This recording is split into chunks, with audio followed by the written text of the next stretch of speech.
a Midnight Waffles podcast. This is BattleStations, a podcast about the Columbus Destroyers and the Arena Football League. I'm Frank Walker.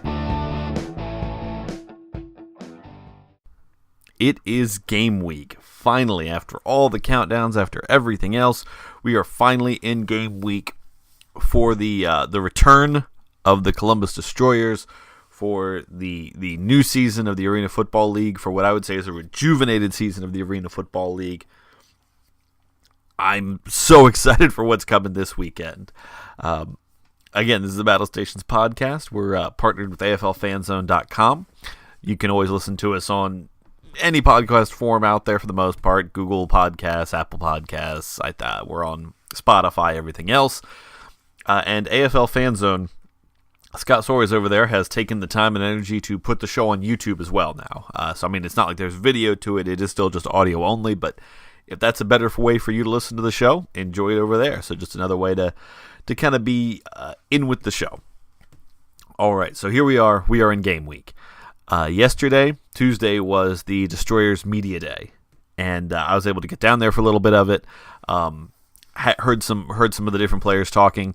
What we're going to be playing for you here is kind of a snip, just kind of the open media part. For those of you who aren't really aware of how it was, the Destroyers posted some photos from their Twitter account. But essentially, it was kind of after practice was over, just getting a few players over, talking with them. They did a little stand-up in front of a kind of a backdrop there, letting you know this was kind of right next to the field, so there's some background noise. You'll be hearing the voices of the other reporters who were there. They had the guys from, if you're familiar with Columbus, the local stations 4, 6, and 10, each had a camera and a guy there asking some questions. And so you'll be hearing their questions, hearing the players talk. So first we'll be going with the potential quarterback of the Columbus Destroyers, which it's kind of, they're kind of playing coy with it. But first we'll start off with Grant Russell. All right, so this week's you got a big one, season opener. You're a rookie in this league, right? Yes, sir. You got any nerves or anything like that leading up to Saturday? Just go out there and do my job. Whatever coach asks. That's been my duty since I got here. Just do what he asks and try to do it to the best of my ability. So that's really all my goal is this week, is just to be efficient and do what he asked me to do. From a guy that played at Ohio Dominican and then now here playing with the Destroyers, how does that make you feel, to continue on this kind of Columbus football legacy that you got going? Oh, it's a blessing. I mean, I played high school. I went to Newark High School too, so I've been around this area my whole life.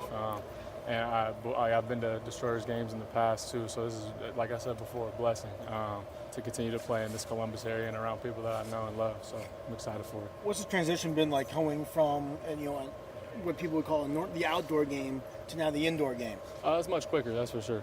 You got to be very, very accurate, but I feel like that's a key of mine. Is I'm an accurate quarterback, but the biggest thing is timing right now. I just got to get used to smaller spaces and tighter windows. So I'm getting more accustomed to it. Obviously, it takes reps, but coach has done a great job in getting me prepared for that. Are you excited that it's your rookie year and you're competing for the starting spot? I am, absolutely. Yeah, it's been my goal. I mean, after I went to ODU, I didn't really get any calls or texts about potentially playing anywhere. So I was back in Newark High School substituting and coaching. So it was a huge blessing when I got the call to come over here. I couldn't even believe it. I just remember reaching out to my family and friends and basically telling them, and they were just as excited as I was. So like I said before, it's just a great opportunity to be able to do this. How quick did you get in that car and drive over here? Man, as soon as he told me I could come over to see him, I was trying to get over to see him, that's for sure. I was eager. I was eager from day one, as soon as I knew I was going to be a Destroyer. So Coach looks at you, he said it a second ago, as the future of the Destroyers. Do you feel like that this job is, even though you guys are still competing and it hasn't been named, do you feel like this job is essentially yours for the taking? I don't even look at it like that. I just look at it as I need to go, like I said before, just do my job and be efficient. That's what just complete the ball. I mean, that's it. Just do the little things right. And that's something I need to continue to work on each day and get better at. So I'm not even really worried about the competition, or like Coach said, it's a future. That's a great thing to say. I'm very, very humbled and excited to hear him say that. but I'm just worried about each day, just worrying about the next day and doing what I need to do to be successful. And then 3 road games right off the start of the season. How tough is that for you guys coming back as a new franchise and trying to get off to a hot start with 3 road games? Like you said, 3 road games, it's tough to start out with that, but we have such a good core of veterans and rookies. The vets have done such a great job in getting us accustomed to this game from day one. So we're all looking forward to it. Like you said, it's a road game. We're just excited to play football again, and especially like we said before, for Columbus. We've seen all the support that this city shows, especially for great sports teams. So we're just excited to hopefully go out and compete and win these first 3 games and be back at home on May 18th. Do you see what the Blue Jackets are doing in the NHL playoffs and thinking that could be us a few months down the road in Nationwide Arena? That kind of crowd? Absolutely, hopefully. I mean, that's the plan, that's for sure. We want to we want to win football games and definitely play in front of great crowds. And like I said before, we know that this city of Columbus, it flocks to winning teams, so we're excited for it for sure. In arena football, you throw the ball a lot. Does the offense you ran at ODU help you in that? Because you threw the ball a lot at ODU as well. Yeah, the biggest thing is everything's under center now. I was in a shotgun. I was basically in shotgun my whole high school career too. So getting accustomed to under center has been I wouldn't say difficult, but it's been a challenge a little bit. I'm getting that down each day. Like I said, getting better with that. But yeah, ODU, we just try to get the ball out of our hand quick, get it to great receivers, and definitely surrounded by a lot of great weapons here, so just try to get it in their vicinity and watch them go make plays. Speaking of those great weapons, Donovan Morgan is one of those. How crucial has it been to have a guy like that on this Destroyers roster? It's been great. I remember the first day I went in and met him, I knew we were going to click. And him and I, we've hung out outside of football, and obviously each day we're in here together. So he's great for somebody like me, especially a rookie, to be able to kind of hang out with, and he's kind of showing me the ropes of how this thing goes. So he's been a blessing to me, that's for sure. Is he pretty much kind of like a second coach for you? Oh yeah, absolutely. I mean, Coach obviously lets me know what's going on, but then you guys could probably see Donovan's in my ear letting me know what's going on, because he like I said before, him and I click pretty well. So. Next up here, we've got some audio from defensive back Varmah Sonnie. So how do you think the team is looking so far preparing for this Saturday's season? We're looking pretty good. It's a process. Every day you just want to come in here and get better. The first game will be our test, the first test we have.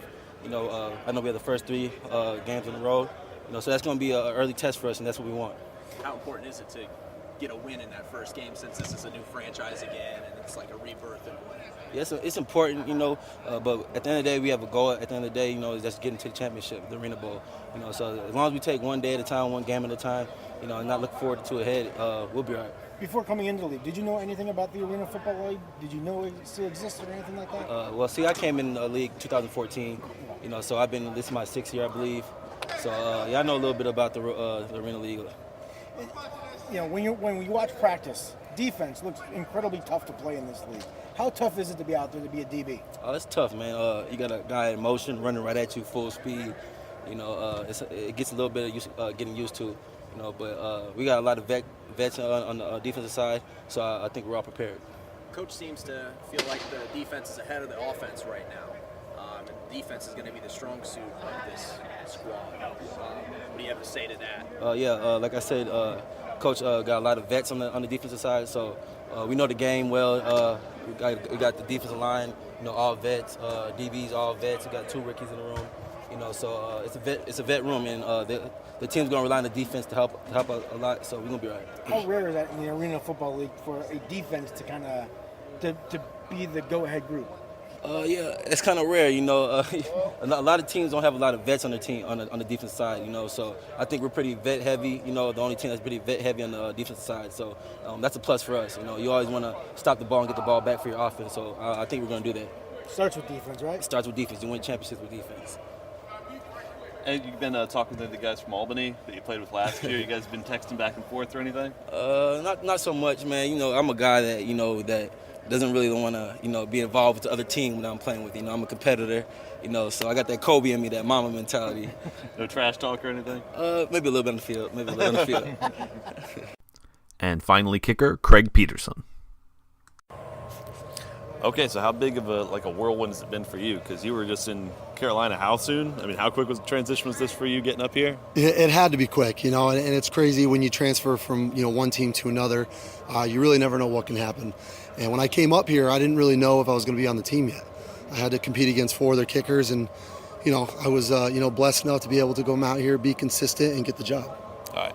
And as a guy who's had a good long time playing in indoor football, arena, all that, what is that biggest difference for you? What do you have to change your game going from outdoor to indoor football? The crazy thing is I never played college or high school football, so I've never played an actual game outside. So the transition, was really there was no transition. So I've literally just been playing arena football. I've been trying to go outside. I still kick outside. I train. I go to combines that are outside. But at the end of the day, the transition was pretty easy. There really was no transition. So it's been pretty easy. Were you like a soccer player before this, or did you not really do much? Yeah, I actually played soccer in high school. Through the years, I kind of just got tired of it, and I fell out of love with it. And then I went to college. I was an athlete in track for a few years, and then I transferred to a D3 school, got my degree, and then fell in love with kicking after that. So it's kind of where my road has been. It's been weird, but it's been nice. Now, how do you? I mean, I'm sure you've been in those high pressure situations where you're the kicker. I mean, like this, you were brought in kind of right at the end of camp and everything. How do you handle those things? Being, knowing that I've got 5-6 plays in a game where I'm the, it's the big deal. I'm the one who's got to. Things can win or lose based on this kick here. Of course. I've actually learned how to, just compartmentalize things. Stay focused, stay motivated, but at the same time, do what I need to do. Do my job, as I should say. And it is crazy because there's so many other things going on, and I just have to focus on what I'm doing. So, I love the saying, only worry about what you can control. That's exactly what I do. I compartmentalize everything else, try to leave everything that I know, kind of off the field, and then leave everything that I want to do football-wise on the field. So being able to compartmentalize and just kind of focus and have that mentality going into games, just focusing on what I need to do is what you should do. And how do you prep for things like, you got the nets, you got the bars, all that with arena football? I mean, do you try and hit the bars? What's the plan there? Yeah, well, last year when I played in the NAL, we had the deuce rule, which was it's essentially a 58-yard field goal off a 1-inch tee, and we get 2 points if you kick it through the uprights. Here we have the bars, obviously, that are our uprights, and the ball's live. So I'm going to pretty much do the same thing and hope for, if I don't make it, if I'm a little bit off, it's going to hit a bar. We could get the ball back. And, if I don't hit a bar, it's going to go through the slack net. They get the ball at the 2-yard line. All right. Thank you very much. Other quick notes from Media Day is the coach, if you've been hearing Coach Salk talk all along, he's been saying pretty consistently this idea that the defense is further along than the offense is. Makes sense. There's more veterans on the defense. The offense is a lot more young guys.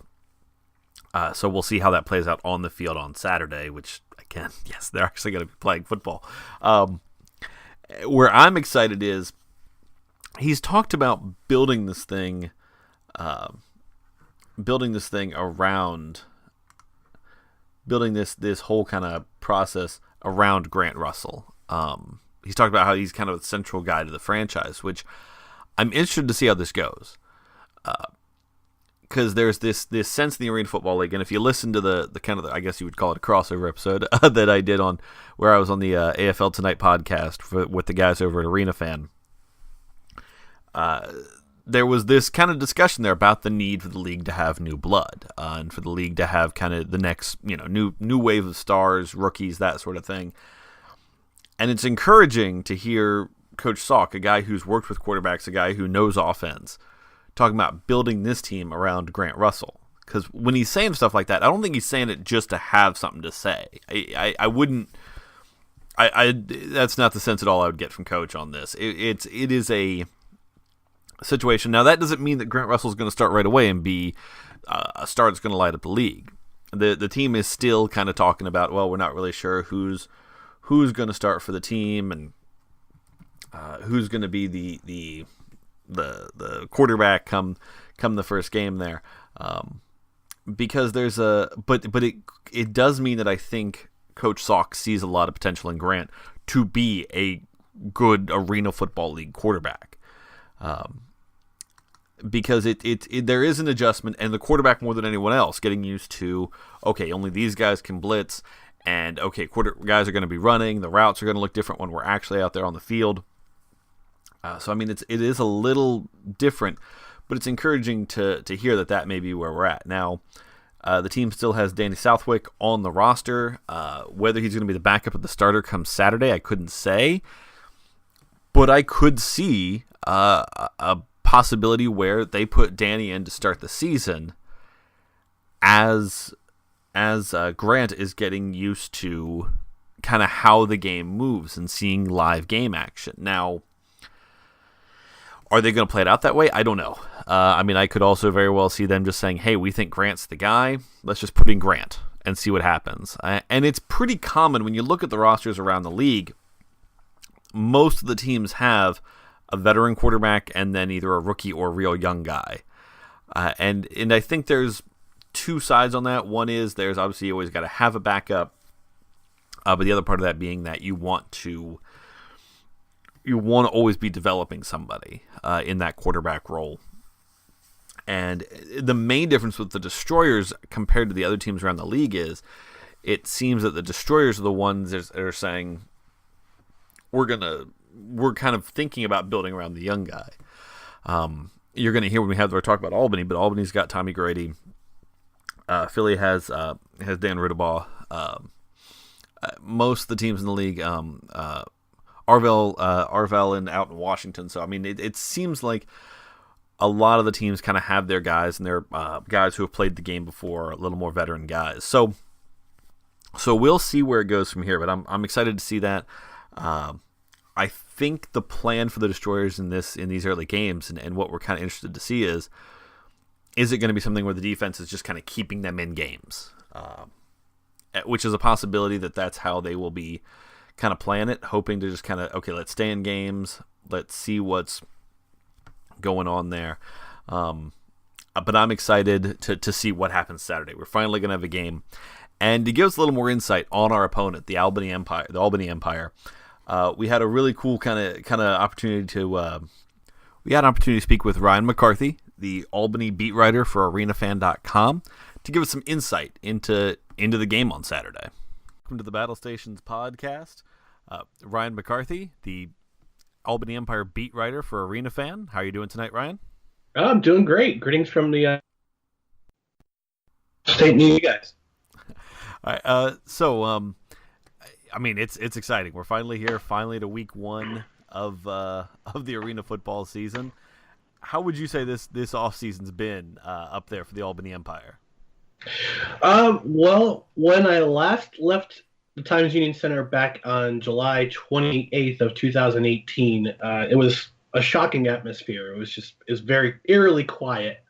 The Empire had just gotten beaten by a team that won 2 games during the regular season, but picked it up in the last couple of weeks. So I would say things have been they're ready to get back into things. The guys who were able to stay behind, some of the guys stayed in the area, and they were chomping at the bit to get back to the field and get back to it. So I would say anticipatory would be the correct word for the atmosphere, or between talking to some of the veterans who were here last year. So they're ready to go, they're ready to go.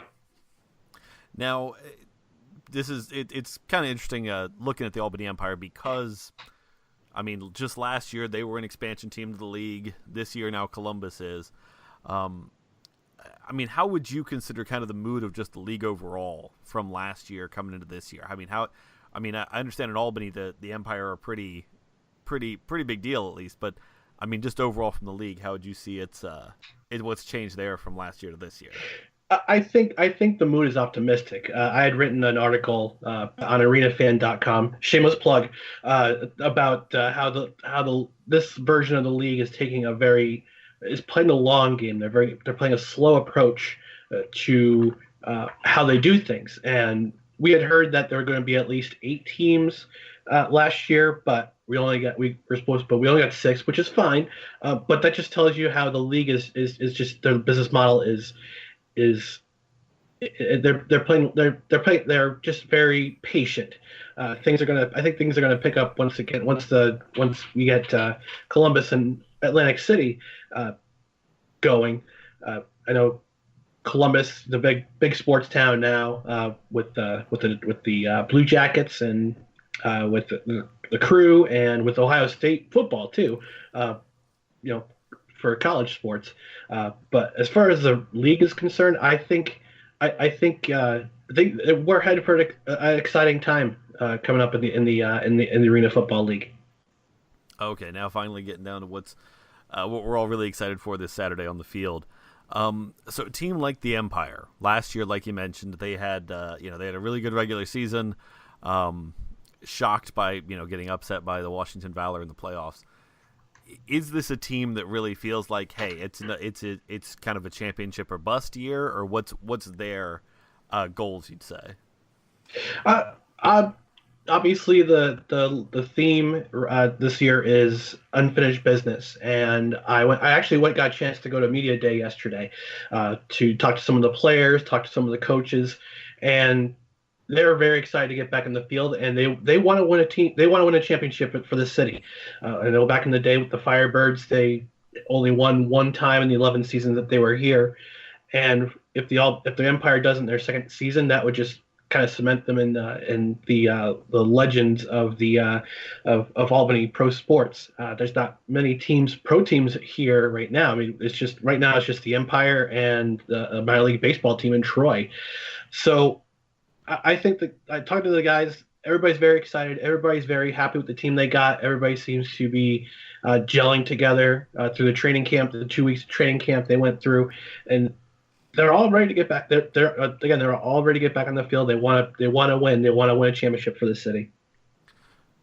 So for the the Destroyer fans who are kind of new to the league, new to arena football, or maybe coming back to it here, if you're giving Destroyer fans a scouting report of what to watch for when we're playing Albany, who are we looking for? What are the names? Who are we? Who's going to beat the Destroyers if Albany wins this game? Who will have had good games doing it? I think one guy who you're going to watch out for, you're going to hear his name all season long, is Malachi Jones. Malachi Jones was the breakout star last year for the Empire. He scored. He led the team in touchdowns. He won wide receiver of the year, rookie of the year. He went on to the NFL. He got all the way to final cuts with the Chicago Bears. Then he went to the short-lived, ill-fated AAF and played with Atlanta. But then he was re-signed by the Empire just a couple weeks ago, and that's one guy on offense you're going to hear. You're going to hear his name a lot. He's going to score a lot of touchdowns. You're going to hear it. You're going to get a lot of touches. I have a feeling, but he's going to open up the field for every other receiver. On defense, one guy you're going to hear a lot is Terrence Moore. He was the defensive player of the year last year. He took part in just about half of the Empire's turnovers from last year between forced fumbles and interceptions. He's the Jack linebacker, the Jack linebacker. He's going to be surveying looking for the quarterback every play. He's going to be watching the quarterback. He's a guy he's just everywhere. He's an experienced guy, and he's a guy to watch out for on the defensive side.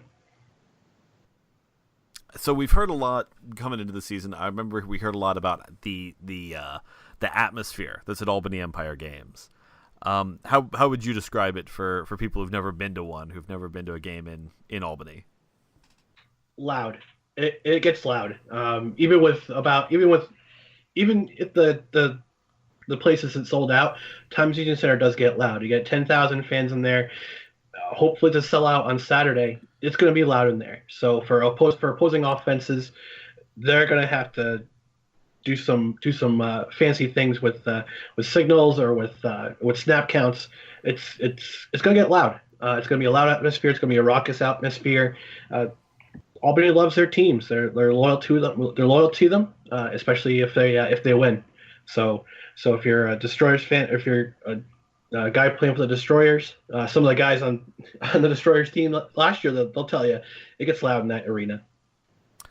Now, from my understanding, kind of the biggest area of turnover for the Empire going from last season to this season, which a lot of teams have. I mean, with the 1 year contracts, that's just going to be part of the beast. Is that defensive backfield?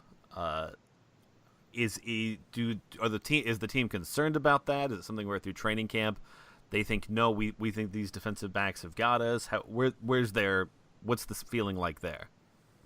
Talked to a couple of rookies yesterday, and they were saying that they have guys like Terrence Moore and Terrence Smith, who came back to the team. He was with the team a couple of games last year. They have those guys for better experience to lead upon and soak up a lot of knowledge from. Right now, they're just the guys who are rookies in the defensive back, especially guys who are new to the arena game. They're just soaking up all that experience and trying to get all that knowledge in them for the 2 weeks that they were here. And it's an area of concern. Maybe it might be an area of concern early in the season, but when you got experienced players like Moore and Smith, you've got a coach like Rob Keefe, who played that position in the AFL himself with the Spokane Shock, and he's coached the defense. Coached defense all last year. You're going to coach the defense this year too. You got a guy like him with a wealth of knowledge. Those guys are going to learn pretty quickly what it's like to play a short field and just play their best. And it's an area of concern for now with the rookies they have. But I think once they pick up the game and they get that experience and get that knowledge and watch game tape week in and week out, I think they'll be okay. Now, in the Arena Football League, so much, like outdoor football, like almost any form of football, so much revolves around the quarterback. And the Albany Empire have who may be the best quarterback in the league at this point still in Tommy Grady. What, if anything, what would you say, as someone who's watched him a lot, are there any weaknesses in his game? Is there anything that teams can try and exploit from what you've seen of him? I think couple of things he did last year. I guess he's known for in the league is giving up the ill-timed turnover. Last year against the Valor, he threw an interception late in the game. While the Empire was trying to drive. He threw a deep pass. It came up a little bit short, and it got picked off. And that was basically the game, almost the game at that point. So it's just that one thing.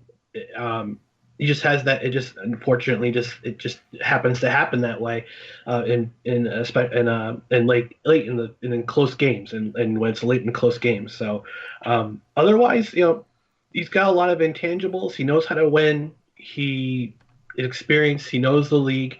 He can teach other quarterbacks and other receivers how to get open and how to exploit others' defenses. But that's Tommy Grady in a nutshell. It just is an experienced guy. He knows how to win games. It's just that one little thing that happens. If it happens late in the game, might turn the game around. So that's the only weaknesses I can really find. But if you get in his face a little bit, he does tend to throw the ball. Throw the ball away a lot. Although last year he didn't have too many sacks. I think the offensive line only surrendered less than 10 sacks last year. So he doesn't get sacked a lot. He knows when to throw the ball away. So, it's going to be interesting. It's going to be interesting for Columbus's defense to see what they do, kind of schemes they set up on Saturday night. All right. Well, thank you very much for your time this evening. It was wonderful having you on the show. Thanks very much. All right. Again, do want to thank Ryan for stepping in and helping us all kind of fill in some gaps as far as our knowledge about the opponent this week. One of the last things I kind of wanted to talk about this week, these media days have been happening all across the league this week. And there were some interesting snippets, and this was posted by on Twitter at Matt Rappasports. Some interesting tidbits from Ron Jaworski at the Souls Media Day. Now, this is kind of like the earlier things I played for you, where it was in a busy room. There were lots of people talking, lots of things going on. So you're going to get a decent amount of background noise on that. And I do apologize, but I felt that Jaws said some interesting things in this clip. And I took the if you want to see the full audio, I would look at Matt Rappasports on Twitter. ArenaFan retweeted it. But he says some real interesting things here about the league, about the future of it, that sort of stuff. So I want to play that for you now. It is for over a year. It brings more people to our game, more eyeballs to our game. It gets our players very excited. I know yesterday I was down actually in Atlantic City with the Blackjack team for their first dinner, well, it'll be the annual dinner, and they guys are all excited about it. The fact that there's a value placed on them. So I thought it was really cool. It takes the Arena Football League to a whole nother level. What kind of went into the whole process of partnering with DraftKings, making sure that they were the ones? Obviously, there are multiple fantasy outlets out there. What stuck out to DraftKings for the Arena? Ted Leon's just from Monumental Sports has a relationship with them, and like a lot of business done not only in sports but in the world, it's about relationships. And Ted had a very good relationship. Monumental Sports did. He spoke very highly of them. We had numerous meetings with them, and it just kept evolving. So we couldn't be more happy with a great partner like DraftKings. They have an incredible reputation. People are well aware of all the wonderful things they do. So it's a great partner to have. And on the podcast yesterday, you teased that more big announcements are coming. What should Arena Football League fans, be expecting with these big announcements? Well, I think yesterday we found out too, beside the DraftKings announcement, every Philadelphia Soul game will be televised this year, as well as on ESPN Fanatic Radio here in Philadelphia. So it's great exposure. We're making progress and getting in front of people. So for us, on the regional sports networks to be that visible is great. We're in the process of working on a national television contract right now, and hopefully that can be consummated the next few days. We're confident, but we'll see how things work out. And to have the Arena League on television on a national perspective, how big would that be, in your opinion, just for the game as a whole, to introduce even more fans to the game? Kyle, we spoke yesterday, and you know the passion that I have for this game, the players that play the game. It's a great game. It's a wide open, passing game. It's action, and people love it. And we just got to make sure, as owners of teams in the league, that we present it in the proper way. Because these are great players, those phenomenal coaches. And people that come to the arena and watch the game, they love the game. People that see it on TV love the game. We just have to get more people watching our game. And we're going to grow this league. We went from 4 to 6. We're going to go from 10 to 12. We're going to build this thing in a measured way, not just bring teams in for the sake of bringing in teams. We want to have a measured growth. The really interesting things I find in that, first of all, we'll touch on the elephant in the room, the TV deal. The acknowledgement that it may not even start until after the season starts is interesting. Because I think there's just this is the kind of thing where I think the Arena League, we've talked on other shows about how with the deal with CBS Sportsnet, essentially the Arena Football League was paying to have their games broadcast. I think what the Arena Football League is trying to do is find a way to get out of that and make sure that doesn't happen, and that might be why there's so much uncertainty until right before it happens. Now, things like this do happen, especially when things are in transition. For those of you familiar with the Columbus area, we all know about the craziness of the Columbus Crew this season and how the team was going to leave, and then the fans rallied and the team stayed, and there was new ownership. The breaking of the TV deal that the Crew were moving to Fox Sports Ohio after having kind of a weird TV deal before that didn't happen until the 11th hour, at least in relative terms. I want to say it was maybe the week of the first game or a little bit before that, but there wasn't a lot of lead time on that. So it's not insane for this to happen, especially considering that the Arena Football League has said all games are going to be streamed and all that and that they're doing a lot of the producing on that. It's not a far leap to say that in these negotiations, they can say, whoever they're dealing with doesn't have to put together a broadcast team to put out to these games. Now, maybe that's more professional. Maybe some people don't like the idea of Monumental doing the broadcast on all these and having the things put together, but it would allow the Arena League to move relatively quickly once they have a partner in place. If the games are pretty much already ready to go, they just have to get it to a national broadcast partner. So I find that interesting. The next part kind of ties in two parts of this. He talked about the DraftKings deal and how that came from Ted Leonsis.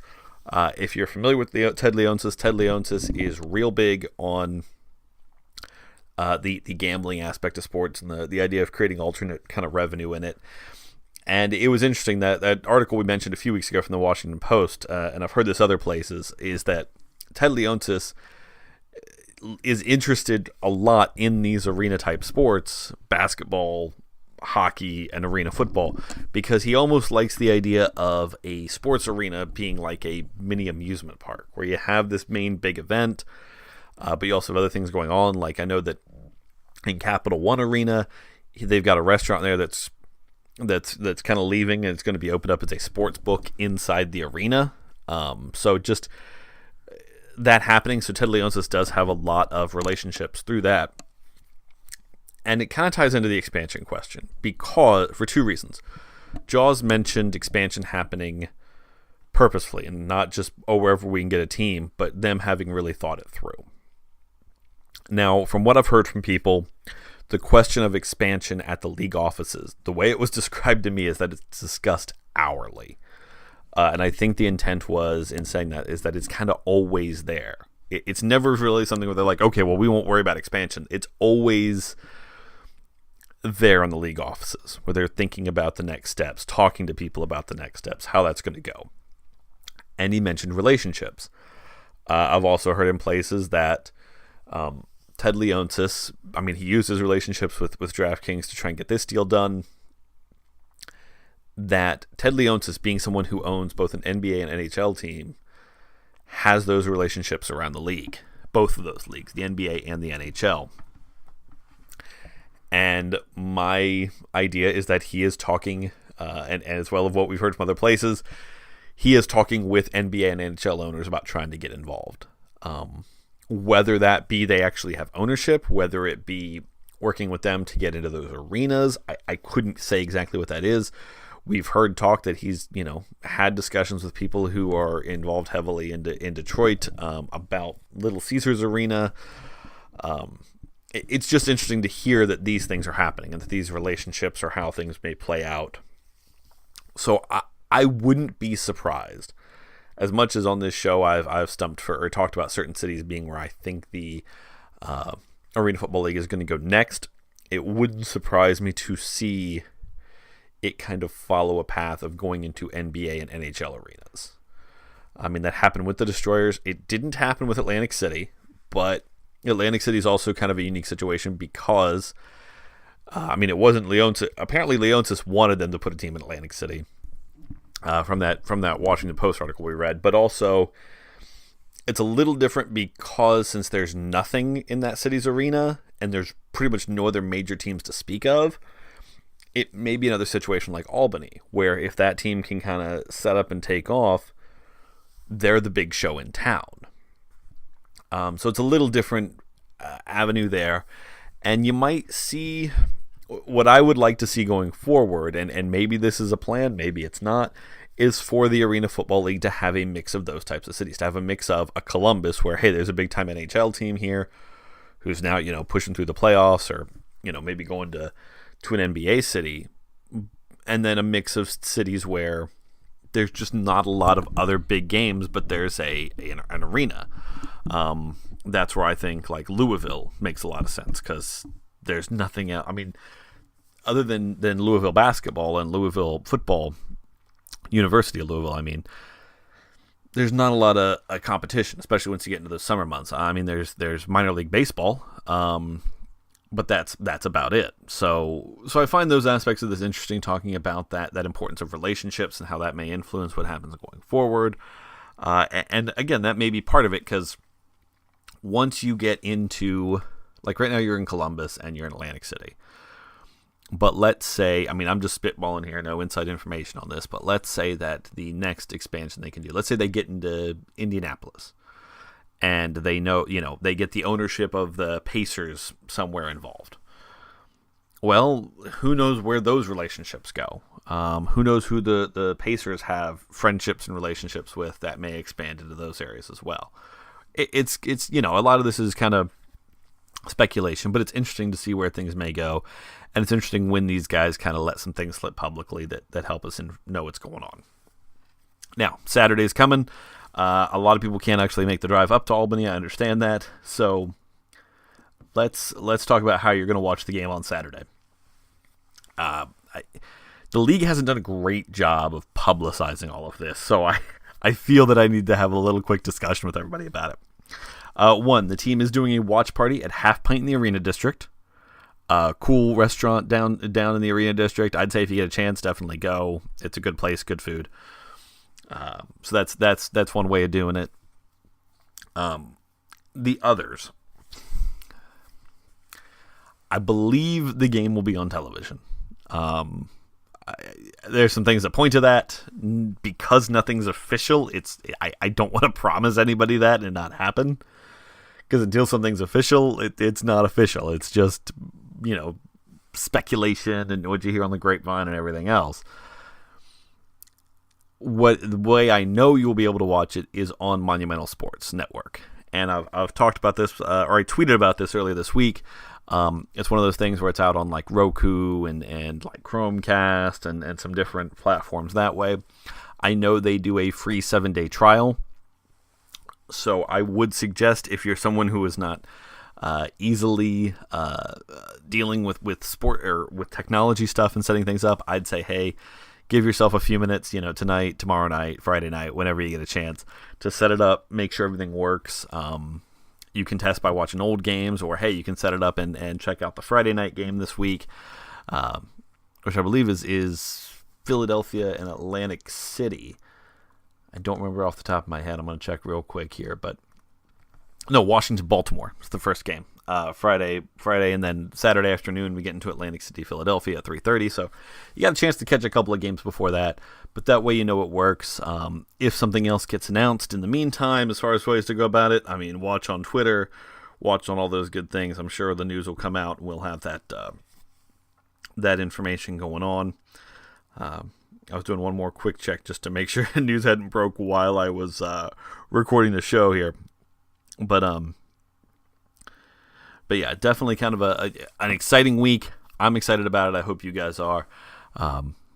Next week we'll actually have a game to have talked about, which will be awesome. It'll be a much easier to make a show about a football team when that team's actually played games. So I'm excited about it, guys. I hope you are too. Thanks for listening, and let's go Destroyers. Thank you for listening to Battle Stations.